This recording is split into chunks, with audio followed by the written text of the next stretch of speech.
answer to option will be Dr. Zakir Hussain. तो Bharat is my home is written by doctor Zakir Hussain. Bharat is my home जो है किसके द्वारा लिखा गया है? तो डॉक्टर जाकिर हुसैन के द्वारा लिखा गया है। बढ़ते हैं आगे। अब क्वेश्चन नंबर 2 कहता है what vitamin is dash years old. तो राइट आंसर जो ऑप्शन में सी 37 years old. What vitamin is dash years old? तो 37 इयर्स ओल्ड। अब क्वेश्चन नंबर 3 कहता है sweetest love I do not गोई इज रिटन बाय डैश। तो राइट आंसर को ऑप्शन में बी जॉन डोने। तो sweetest love I do not गोई जो है किसके द्वारा लिखा गया है? तो जॉन डोने के द्वारा लिखा गया है। बढ़ते हैं आगे। क्वेश्चन नंबर 4 कहता है John Donne thinks that this is certain. तो राइट आंसर जो option number A that is certain. तो जॉन डोने जो है थिंक्स कर सोचते हैं कि दिस इज सर्टेन, तो that is certain. Question number 5 कहता है Benjel left school at the age of dash. तो राइट आंसर जो ऑप्शन में सी 14 इयर्स। तो बेंजेल जो है वो लेफ्ट करता है स्कूल से छोड़ता है कितने एज में? तो 14 के एज में। राइट आंसर होगा ऑप्शन सी 14। क्वेश्चन नंबर 6 कहता है Johnson was a poor dash. तो राइट आंसर होगा ऑप्शन नंबर डी फार्मर। तो इस क्वेश्चन का राइट आंसर होगा ऑप्शन डी फार्मर। तो Johnson was a poor farmer.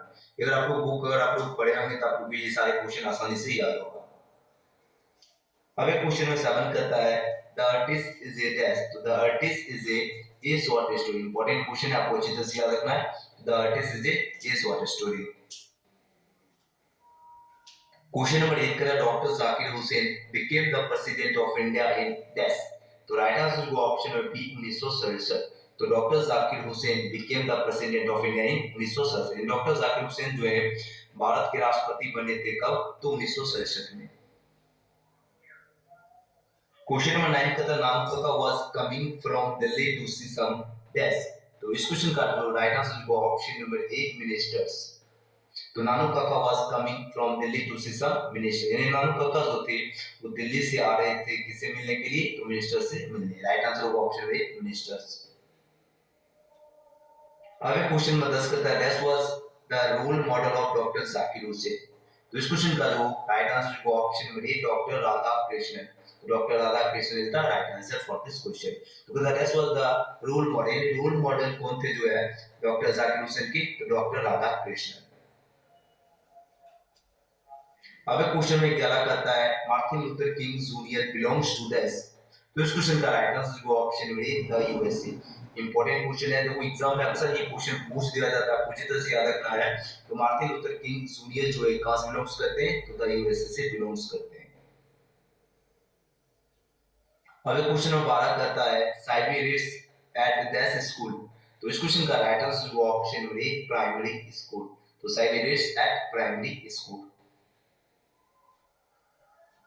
Question number 13 कहता है my grandmother's house is written by dash.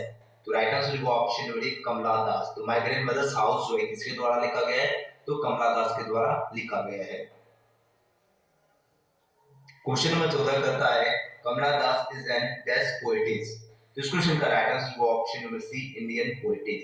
तो कमला दास जो है कौन से पोएटिस है? तो इंडियन पोएटिस है। आगे क्वेश्चन नंबर 15 कहता है dash is a master of criminal. तो इस क्वेश्चन का जो राइट आंसर होगा ऑप्शन नंबर ए मैकेविटी। तो Macavity is a master of criminal. Question number 16 कहता है the dog rain dash the road. तो राइट आंसर होगा option number A across the road. The dog rain across the road. यानी जो कुत्ता जो है वो क्या करता है? आर पार करता है रोड को तरफ। यहाँ पर जो करेक्ट प्रीपोजिशन यूज होगा क्या होगा? अक्रॉस। तो the dog rain across the road. अगला क्वेश्चन में 17 कहता है the man died dash fever. तो इस क्वेश्चन का राइट आंसर होगा ऑप्शन में of fever. The man died of fever. तो देखो कोई भी फीवर बीमारी या किसी भी बीमारी रहता है तो डाइड और फीवर इस टाइप की बीमारी से पहले प्रीपोजिशन जो है ऑफ का यूज होता है, ठीक है। तो the man died of fever. अगला क्वेश्चन में 18 कहता है we are expecting the reply dash evening.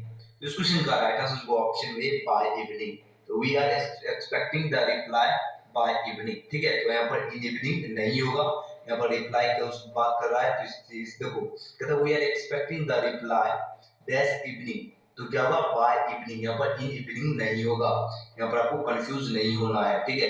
जैसे हम उत्तर की उम्मीद कर रहे हैं तो इस टाइप जब भी सेंटेंस रहेगा इवनिंग से पहले बाय का यूज होगा, यहाँ पर इन का यूज नहीं होगा, ठीक है। तो we are expecting the reply by evening. बढ़ते हैं आगे। अब एक क्वेश्चन में 19 करता है सी इज डैश आवर लेट। तो इस क्वेश्चन का जो राइट आंसर होगा ऑप्शन नंबर बी होगा एन आवर लेट। अब सी इज डैश आवर लेट तो एन आवर लेट। आवर कैसे होता है आवर यानी ओ और आवर होता है यानी ओ जो शुरू में ओ और ए पहले भी बता चुके हैं, ये जब भी रहता है उसमें एन लगता है, बाकी सब में ए लगता है, तो सी इज एन आवर लेट। अब क्वेश्चन नंबर 20 करता है I have dash 1 rupees note. तो इस क्वेश्चन का जो राइट आंसर होगा ऑप्शन नंबर ए 1 रुपीस नोट। अब देखो 1 कैसे, तो वो से आता है, ना ही इसमें ओ में आ रहा है ना ही ये ए में आ रहा है, तो ये वो आ रहा है जो कि इस दोनों से बाहर है, तो इसलिए यहाँ पर ए लगेगा। तो I have A 1 rupees note. Question में 21 करता है स्टार्स डैश एट नाइट। तो इस क्वेश्चन का जो राइट आंसर होगा option number B shine at night. Stars shine at night. अब देखो यहाँ स्टार्स है, तो स्टार्स है मतलब क्या बहुत सारे स्टार्स है, तो इसलिए यहाँ पर V1 का यूज हुआ। और जब भी बात होगा स्टार यानी सिर्फ एक स्टार की बात रहेगा तब वहां पर आपको V5 का यूज करना है, ठीक है। इसमें आपको यहाँ से एग्जाम में क्वेश्चन देखने को मिलता है, आप लोग को अच्छी तरह से यहाँ याद रखना है। जब भी स्टार रहेगा तो आपको V5 का यूज करना है और स्टार्स रहेगा तो आपको V1 का यूज करना है। तो स्टार्स डैश एट नाइट तो साइन एट नाइट। बढ़ते हैं आगे। अब क्वेश्चन नंबर 22 कहता है she dash sweet song yesterday. तो इस क्वेश्चन का राइट आंसर जो ऑप्शन नंबर ए सैंग। तो she sang a sweet song yesterday. अब देखो यहाँ पर सेंटेंस में आपको यस्टरडे मिल रहा है, आपको यहाँ से पता चल गया कि बीता हुआ कल की बात हो रहा है, तो आपको सब जानते हैं सब्जेक्ट प्लस V2 इसमें लगेगा, क्या होगा तो she sang a sweet song yesterday. अब क्वेश्चन नंबर 23 कहता है she had written a letter change into passive voice. इसका जो है आपको पेसिव वॉइस बनाना है, तो राइट आंसर होगा option number C a letter had been written by her. अब देखो यहाँ पर कैसे हो, सबसे पहले आपको सब्जेक्ट और ऑब्जेक्ट पर आपको ध्यान देना है। सब्जेक्ट सी है, ऑब्जेक्ट क्या है ए लेटर, तो ऑब्जेक्ट को जब सब्जेक्ट बनाएंगे तो लेटर से शुरुआत होगा ए लेटर, और इसमें जो है हैड है, यहाँ पर जो है हैड है ऑक्सिलरी वर्ब, तो यहाँ हैड हो गया। अब देखो सभी बेसिक वॉइस बनाते हैं तो क्या लगता है बिल लगता है, हैज यहाँ पर हैड है, या आपको वहां पर हैज भी मिल सकता है या हैव भी है, कोई इस तीनों में से कोई आपको एग्जाम में दे देगा। तो ये तीनों के बाद अगर बेसिक बनाते हैं तो आपको बिन का यूज होता है, तो बिन लग गया, यहाँ पर बिन हो गया। उसके बाद V3 लगता है, तो यहाँ पर V3 लगा है रिटन, तो यहाँ पर आपको रिटन ही रहने देना है, रिटन हो गया। और बेसिक वॉइस में क्या लगता है बाय लगता है, तो यहाँ पर बाय लग गया। और यहाँ पर जो सब्जेक्ट सी है यहाँ पर ऑब्जेक्ट हर हो गया, तो राइट आंसर होगा ऑप्शन में C a letter had been written by her. I hope आपको कुछ समझ आ चुका है। बढ़ते हैं आगे। अब क्वेश्चन में 24 कहता है are you reading a book change into passive voice. इसका पैसिव वॉइस बनाना है। इस क्वेश्चन का राइट आंसर होगा option B is a book being read by you. अब देखो इसमें क्या हुआ, सबसे पहले आपको ये देखना है ये जो है एक क्वेश्चन वाला वॉइस है, ठीक है, आर से शुरू है और यहाँ पर क्वेश्चन पूछा जा रहा है और इसका पैसिव वॉइस बनाना है। आपको इस टाइप का क्वेश्चन एग्जाम में दिया जाता है, आपको सिंपल नहीं यही आपको क्वेश्चन दिया जाता है। तो सबसे पहले क्या करना है, क्वेश्चन वाला है तो आंसर भी होगा जो क्वेश्चन में ही होगा। तो यहाँ पर देख ले तो ऑप्शन नंबर ए तो यहाँ से डायरेक्ट गलत हो चुका है। अब देखो सब्जेक्ट क्या है ये बुक है, सॉरी सब्जेक्ट यू है ऑब्जेक्ट ये बुक है, तो ऑब्जेक्ट को सब्जेक्ट बनाएंगे तो ये बुक से शुरुआत हो जाएगा, ये बुक हो गया। उसके बाद तो ये बुक के साथ जो है कौन सा वर्ड यूज होगा, तो इज ऑक्सिलरी वर्ब यूज होता है, यहाँ पर इज हो गया यूज। अब देखो यहाँ पर क्या है रीडिंग यानी बिफोर दिया रहेगा तो उससे पहले आपको बीइंग लगाना है, बीइंग लग गया। अब देखो रीडिंग है यानी बिफोर है, अब इसका V3 क्या होगा रीड का V3 रीडिंग होता है, तो यहाँ पर रीड हो गया। और बेसिक वॉइस में क्या होता है बाय लगता है, बाय लग गया। जो सब्जेक्ट यू था यहाँ पर ऑब्जेक्ट यू हो गया। राइट आंसर होगा option number B is a book being read by you. पढ़ते हैं आगे। हमें क्वेश्चन नंबर 25 का choose the correctly spelled word. इसमें से जो कौन सा स्पेलिंग जो है वो करेक्ट है, तो इस क्वेश्चन का जो राइट आंसर जो ऑप्शन नंबर सी गवर्नमेंट जो है यहाँ पर राइट आंसर है। तो GOVER है MENT होता है, आप उसी तरह से देख लीजिए गवर्नमेंट होता है कैसे GOVERNMENT होता है। बढ़ते हैं आगे। अब क्वेश्चन नंबर 26 करता है the soldier is a dash poem. Important question है, राइट आंसर होगा ऑप्शन नंबर डी वार पोयम। तो the soldier is a dash poem तो वार पोयम। अब एक क्वेश्चन नंबर 27 करता है simple living and high thinking is the base of dash. तो right answer होगा ऑप्शन बी इंडियन सिविलाइजेशन। तो simple living and high thinking is the base of Indian civilization. और Indian civilization के जो लेखक कौन है, महात्मा गांधी है, ये भी आपको याद रखना है। तो महात्मा गांधी का एक ऑटोबायोग्राफी जो है, उनका जो आत्मकथा जो है वो कौन है, माय एक्सपेरिमेंट विद ट्रूथ, ये भी आपको अच्छी तरह से याद रखना है। बढ़ते हैं आगे। अब एक क्वेश्चन 28 कहता है the earth is written by dash. तो राइट आंसर होगा option B H E waits. तो the earth is written by H E waits. Question में 29 कहता है Saibi was a 12 years dash boy. तो राइट आंसर होगा ऑप्शन डी जापानीज बॉय। तो Saibi was a 12 years dash boy, तो Japanese boy. और यहाँ पर एक और बात आपको याद रखना है, साइबी जो है वो कितना बरस का लड़का है, तो 12 इयर्स। ये भी आपको एग्जाम में पूछा जाता है, ये भी आपको अच्छी तरह से याद रखना है। तो Saibi was a 12 years that boy, तो जापानीज बॉय। अब एक क्वेश्चन नंबर 30 करता है the artist is written by dash. तो इस क्वेश्चन का राइट आंसर होगा option number C Shiga Naoya. तो the artist is written by Shiga Naoya. तो द आर्टिस्ट जो क्या है, तो ये शॉर्ट स्टोरी है, ये भी आपको अच्छी तरह से याद रखना है, क्या है, शॉर्ट स्टोरी है। ठीक है, बढ़ते हैं आगे। अब क्वेश्चन नंबर 21 करता है it is dash now, it is raining now. It is dash now, it is raining. अब देखो इट इज यानी इज एम आर के बाद आपको बिफोर का यूज होता है आपको टेंस प्रेजेंट कंटीन्यूअस के अनुसार। और आपको ये इस थ्रू भी आप लोग करेक्ट आंसर चूज कर सकते हैं। और अगर आपको सेंटेंस में नाउ मिलेगा तो आपको यही फार्मूला, यही स्ट्रक्चर पर आपको एग्जाम में आंसर देना, subject plus is am are plus V four plus object. इस सेंटेंस में आपको इस स्ट्रक्चर पे आपको पुट कर देना है। ठीक है, क्या करना है, जब भी आपको सेंटेंस में नाउन रहेगा आपको ये स्ट्रक्चर चूज करना है, subject plus is am are plus V four plus object. तो इट इज रेनिंग नाउ होगा राइट आंसर। अब क्वेश्चन नंबर 32 कहता है dash is known as the father of the nation और बापू। यानी कौन जाने जाते हैं फादर ऑफ नेशन इन, राष्ट्रपिता और बापू के नाम से, तो महात्मा गांधी। राइट आंसर होगा option number A Mahatma Gandhi. Mahatma Gandhi is known as the father of the nation और बापू। अगले क्वेश्चन में 33 करता है the mind is restless dash the more it gets the more its want. इस क्वेश्चन का राइट आंसर होगा ऑप्शन नंबर बी बर्ड।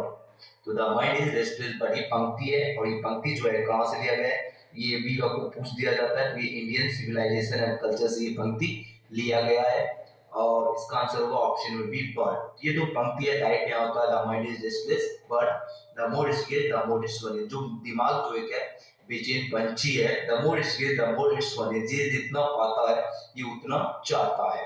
ठीक है, बढ़ते हैं आगे। तो ये भी एग्जाम में पूछ दिया जाता है, ये पंक्ति जो है कहां से लिया गया है, ये इंडियन सिविलाइजेशन एंड कल्चर से लिया गया है। बढ़ते हैं आगे। अब एक क्वेश्चन में 34 करता है dash was coming to visit the narrator's family. तो राइट आंसर होगा ऑप्शन नंबर डी नानू काका। तो डैश वाज कमिंग, कौन आ रहे थे, to visit the narrator's family. तो नरेटर्स फैमिली से मिलने के लिए कौन आ रहे थे, तो नानू काका। राइट आंसर होगा ऑप्शन नंबर डी नानू काका। तो Nanu Kaka was coming to visit the narrator's family. Question number 35 कहता है doctor Zakir Hussain was born in dash. तो doctor Zakir Hussain was born in 1897। तो डॉक्टर जाकिर हुसैन का जन्म जो है कब हुआ था, तो 1897 में हुआ था हैदराबाद में। ये भी आपको याद रखना है, हैदराबाद में डॉक्टर जाकिर हुसैन का जन्म हुआ था। कब हुआ था, तो 1897 में। बढ़ते हैं आगे। और डॉक्टर जाकिर हुसैन जो है ये किसके लेखक हैं, तो भारत इज माय होम, जिसके लेखक कौन है, डॉक्टर जाकिर हुसैन। बढ़ते हैं आगे। अगले क्वेश्चन में 36 का that said that Bharat is my home and its people are my family. तो इस क्वेश्चन का राइट आंसर होगा option B doctor Zakir Hussain. तो doctor Zakir Hussain said that Bharat is my home and its people are my family. Doctor Zakir Hussain कहते हैं कि Bharat is my home and its people are my family. Bharat जो है वो मेरा घर है, और यहाँ के लोग जो है वो क्या है, मेरे परिवार है। तो राइट आंसर होगा option B doctor Zakir Hussain. ये क्वेश्चन बहुत ही ज्यादा इंपॉर्टेंट है, आपको अच्छी तरह से ये इसे याद रखना है। तो डॉक्टर जाकिर हुसैन से that Bharat is my home and its people are my family. Question number 37 कहता है my grandmother's house is an dash poem by Kamala Das. तो राइट आंसर होगा ऑप्शन बी ऑटोबायोग्राफिकल पोयम है माय ग्रैंडमदर्स हाउस। ठीक है, आसान सा क्वेश्चन है। तो my grandmother's house is an dash poem by Kamala Das, तो ऑटोबायोग्राफिकल।